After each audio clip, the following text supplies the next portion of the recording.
Hai teman-teman, malam ini aku mau cerita tentang pengalaman yang mengubah hidupku selamanya. Ini bukan cerita yang mudah untuk diceritakan, tapi aku harap kalian bisa mengambil hikmahnya. Semua kisah memiliki pelajaran, ambil yang positif dari kisah ini. Oke, sebelum video ini berakhir, aku tantang kalian, tulis komentar kalian kalau pernah ngalamin kejadian seram kayak di video ini. Kalau sampai 1000 komentar, aku buat konten horor live dari lokasi angker beneran. Bercanda ya? Saya juga penakut, buat cerita ini aja gemeteran. Oh iya, jangan lupa like dulu, biar semangatku nggak hilang ditelan kegelapan. Subscribe hanya untuk yang berani ketemu penunggu channel ini di video selanjutnya. Coba tulis di kolom komentar, dari kota mana aja kalian nonton video ini, dan jam berapa sekarang di tempat kalian. Siapa tahu ada kejadian aneh yang terjadi di waktu yang sama. Oke, untuk menambah kesan horor pada cerita ini, redupkan lampu, kecilkan semua suara yang ada di sekitar Anda, dan mari kita mulai perjalanan cerita ini bersama-sama. Malam itu, aku masih inget banget, hujan turun deras banget di Jakarta. Aku, Rina, lagi nunggu ibu pulang kerja. Biasanya jam 9 malam ibu udah sampai rumah. Tapi malam itu udah jam 11, dan ibu belum kelihatan juga. Aku coba telepon, tapi nggak aktif. Aku mulai panik. Apalagi Sinta, adikku yang baru 11 tahun, udah tidur nyenyak di sofa. Aku bolak-balik ke jendela, berharap dengar suara motor ibu. Tapi yang ada cuma suara hujan dan petir. Firasatku udah gak enak banget malam itu. Akhirnya, sekitar tengah malam, aku dengar suara motor berhenti di depan rumah. Aku langsung lari keluar. Dan bener itu ibu. Tapi, ada yang aneh. Ibu turun dari motor dengan susah payah, jalannya pincang, dan wajahnya pucat banget. Aku lihat ada perban di kepalanya, dan bajunya kotor berlumpur. Ibu kenapa? Tanyaku panik sambil bantuin ibu masuk rumah. Ibu cuma senyum tipis, tapi matanya kosong banget. Nggak apa-apa nak, cuman jatuh dari motor, jawabnya dengan suara serak. Aku bantuin ibu duduk di sofa, dan aku perhatiin ada memar di lengannya.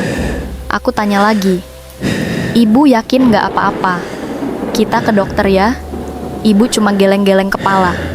Nggak usah Rina, ibu cuma capek mau istirahat aja. Ada yang aneh dari cara ibu ngomong dan gerak, nggak seperti biasanya.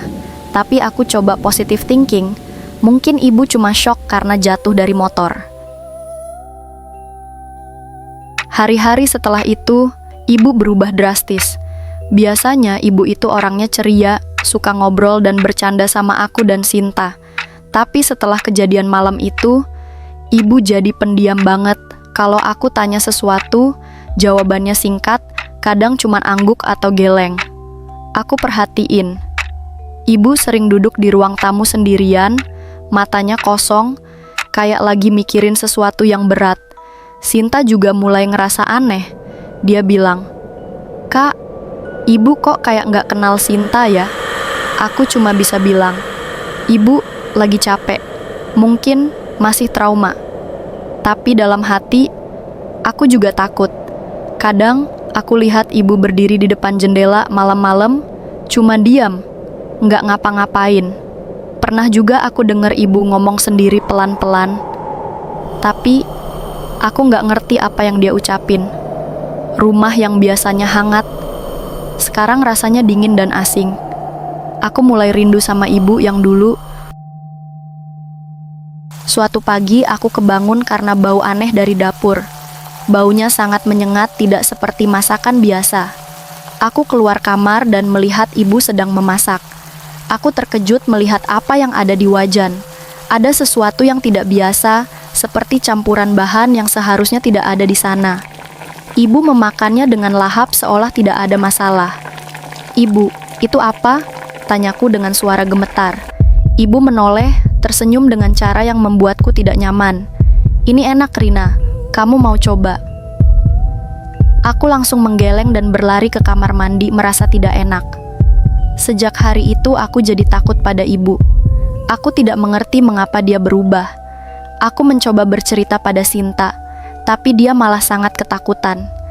Kami berdua jadi sering mengunci diri di kamar, merasa tidak aman berada di dekat ibu. Suasana rumah makin lama makin gak enak. Selain ibu yang berubah, rumah juga terasa dingin dan gak nyaman. Lampu sering mati sendiri, padahal gak ada masalah sama listrik. Pintu kamar juga sering kebuka sendiri, padahal udah dikunci. Sinta jadi sering ngigau pas tidur. Katanya dia mimpi lihat ibu berdiri di depan kamarnya, sambil senyum seram. Aku sendiri juga sering kebangun tengah malam, karena dengar suara-suara aneh dari kamar ibu. Suaranya kayak orang nangis, tapi pelan banget. Aku jadi susah tidur, selalu kepikiran sama ibu, dan apa yang sebenarnya terjadi. Aku coba cari tahu di internet tentang efek samping kecelakaan, tapi nggak ada yang cocok sama gejala yang dialami ibu. Aku makin bingung dan takut. Yang paling aneh, ibu jadi sering pergi dari rumah sebelum matahari terbit, bahkan saat masih gelap gulita. Kalau aku tanya, dia cuma jawab, "Ada urusan penting." Suatu hari, ibu pergi lagi sebelum subuh. Aku dan Sinta masih tidur, dan pas aku bangun, ibu udah nggak ada. Biasanya, dia ninggalin sarapan atau pesan buat kami. Tapi hari itu nggak ada apa-apa. Aku jadi makin curiga. Aku beranikan diri masuk ke kamar ibu. Kamar itu gelap dan berantakan. Baju-baju berserakan di lantai, dan meja kerjanya penuh kertas. Di atas meja, aku lihat ada tumpukan koran lama. Aku ambil salah satunya, dan mataku langsung tertuju ke halaman depan. Ada berita kecelakaan beberapa hari lalu. Seorang wanita tanpa identitas ditemukan tewas di jalan yang biasa dilewati ibu pulang kerja. Aku baca detailnya, dan ciri-cirinya mirip banget sama ibu. Umur, tinggi badan, bahkan pakaian terakhir yang disebut di berita itu. Aku langsung lemas, tangan gemetar.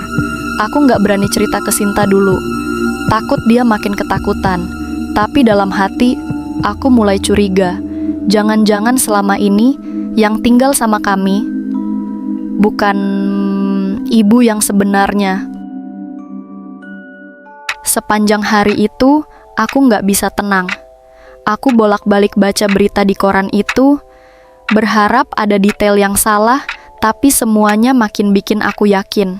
Aku akhirnya cerita ke Sinta, walau awalnya dia nggak percaya. Tapi setelah aku tunjukin koran dan jelasin semua keanehan yang terjadi sejak ibu pulang dari kecelakaan, Sinta mulai menangis. Kami berdua saling berpelukan, bingung harus ngapain. Aku akhirnya memberanikan diri menghubungi Tante Rini, adik ibu yang tinggal di luar kota. Aku ceritakan semuanya, dari kecelakaan, perubahan ibu, sampai berita di koran. Tante Rini kaget dan langsung bilang akan datang bersama kakek dan nenek. Malam itu, untuk pertama kalinya, aku dan Sinta tidur di kamar yang sama. Lampu menyala dan pintu terkunci rapat. Rasanya rumah makin sepi, dan anehnya, malam itu ibu nggak pulang sama sekali. Besok paginya, Tante Rini, kakek, dan nenek datang. Suasana rumah langsung berubah jadi ramai, tapi tegang.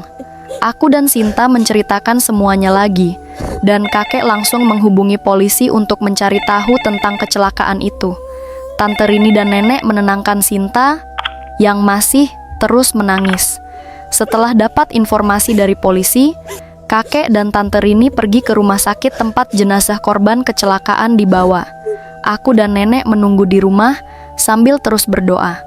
Sore harinya, kakek dan Tante Rini kembali dengan wajah sedih. Mereka membenarkan jenazah wanita yang meninggal dalam kecelakaan itu adalah ibu. Karena nggak ada identitas dan keluarga yang mencari, ibu dimakamkan sebagai jenazah tak dikenal di pemakaman umum di pinggir kota. Aku dan Sinta langsung menangis histeris. Kenyataan itu terlalu berat untuk kami terima. Malam pertama setelah makam ibu dipindahkan, udara di rumah terasa berbeda, lebih hangat, seolah ada selimut tipis yang menenangkan. Aku dan Sinta tidur berdekatan di kamar kami, masih berbisik-bisik tentang betapa leganya hati ibu kini sudah dimakamkan layak. Entah jam berapa, aku terlelap dan bermimpi. Dalam mimpi itu, aku berdiri di sebuah taman penuh bunga melati, aroma kesukaan ibu. Beliau muncul memakai kebaya batik biru kesayangannya. Wajahnya lembut, tak lagi pucat. Ibu meraih Sinta terlebih dulu, mengecup keningnya. "Jaga kakakmu," ya, bisiknya. Lalu ibu berbalik padaku, memelukku erat, pelukan hangat yang selama ini hilang. "Terima kasih sudah kuat, Nak. Ibu tenang sekarang. Jangan takut lagi. Ibu selalu di hati kalian." Aku merasa dadaku hangat. Air mata mengalir, tapi kali ini rasanya bukan karena takut, melainkan lega. Aku terbangun bersamaan dengan Sinta. Anehnya, dia langsung bertanya, "Kak, kamu juga mimpi ketemu ibu di taman bunga?" Kami saling menatap lalu menangis sambil tersenyum. Pelukan ibu masih terasa di kulit kami. Wangi melati masih samar di udara kamar. Sejak malam itu, tak ada lagi suara aneh atau hawa dingin di rumah. Kami tahu, ibu benar-benar sudah pamit, karena akhirnya yakin kami tidak sendiri lagi. Beberapa minggu kemudian, aku dan Sinta pindah ke rumah kakek dan nenek di Bandung. Kami mulai belajar beradaptasi dengan lingkungan baru dan keluarga baru. Walaupun sedih karena kehilangan ibu, kami merasa lebih aman dan nyaman. Kakek dan nenek sangat menyayangi kami, dan Tante Rini sering datang menjenguk. Aku dan Sinta berjanji akan belajar rajin dan meraih cita-cita kami, supaya ibu bangga melihat kami dari sana. Kadang, di malam hari, aku masih suka merindukan ibu. Aku membayangkan senyumnya, suaranya, dan pelukannya. Tapi aku tahu ibu sudah tenang di sana dan dia akan selalu menjaga kami dari kejauhan. Aku percaya cinta ibu akan selalu ada di hati kami, selamanya. Aku belajar satu hal penting dari semua kejadian ini. Hargai setiap momen bersama orang tua. Sayangi mereka, hormati mereka, dan berbakti kepada mereka selagi mereka masih ada. Karena ketika mereka sudah pergi, kita nggak akan bisa memutar waktu. Jangan sampai kita menyesal karena belum sempat membahagiakan mereka. Keluarga adalah harta yang paling berharga, jadi jagalah mereka baik-baik. Setelah semua kejadian itu, hidupku dan Sinta perlahan kembali normal. Aku belajar untuk ikhlas dan menerima kenyataan, walaupun berat. Aku percaya ibu selalu ada di dekat kami, dalam setiap langkah dan setiap doa. Aku dan Sinta akan terus berusaha menjadi anak yang baik, supaya ibu bangga melihat kami dari sana. Setiap kali aku merasa sedih, aku akan melihat foto ibu dan tersenyum, mengingat semua kenangan indah yang pernah kami lalui bersama. Malam ini, aku tutup cerita ini dengan bisikan pelan. "Terima kasih, Ibu. Kami sayang Ibu selamanya."